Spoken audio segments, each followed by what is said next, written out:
Labadiena, mėly futbolo gerbėjai. Nežinau kaip jūs, bet aš be galo, kaip ir kasmet laukiu Top Sport lygos starto, nes komandos dar tik tai prie starto linijos išsirikiavusios, niekas dar nėra neaišku, visų galimybės yra lygios. Perdaima dabar Figueredo.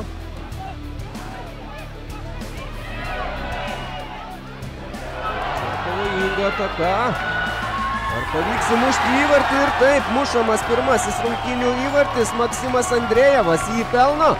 Žaidėjas, kuris dažniausiai kyla nuo suolo, o nepradeda rungtynės startinėje sudėtyje, bet šiandien jis yra čia ir šiandien jis pelno pirmąjį rungtynių įvartį ir pirmąjį įvartį Gargždų Bangos sezone 2025 metais.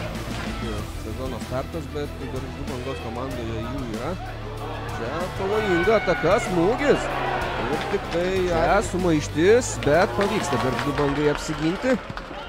Leonardo Ribeiro ten berods smūgiavo link ir nepaliko kamuolys aikštės, perdavimas į baudos aikštelę, smūgis.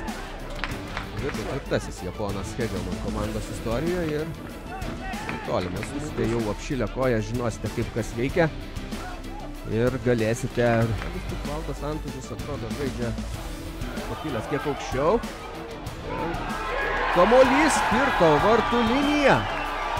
Ir fiksuojamas įvartis, na, tokia šiek tiek kurioziška situacija. Atrodo, jau ten Figueredo buvo nugriuvęs, niekas nebepaims to kamulio, bet vis dėlto pavyksta. Štai dabar pakartojimas. Čia Figueredo atlieka perdavimą atgal Norvilui.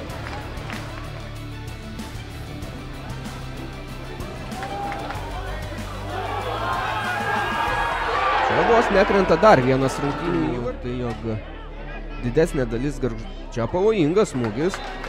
Įmušė Aminas Benšaibas. Čia galbūt pavojinga situacija. Smūgis. Perdavimas į baudos aikštelę. Čia prie kamuolio suspėja. Irgi futbolo akademijos Šiauliai logotipą. Čia smūgis. Svenskus. Jo smūgis. Ir ar jis gražins? Ir tai yra viskas. Skelbiama rungtynių pabaiga. Gargždų Banga 2-0 triumfuoja šiandien pirmajame Top Sporto lygos ture, nugalėdami Kauno rajono Hegelman komandą, su kuria dažniausiai jiems kyla sunkumų.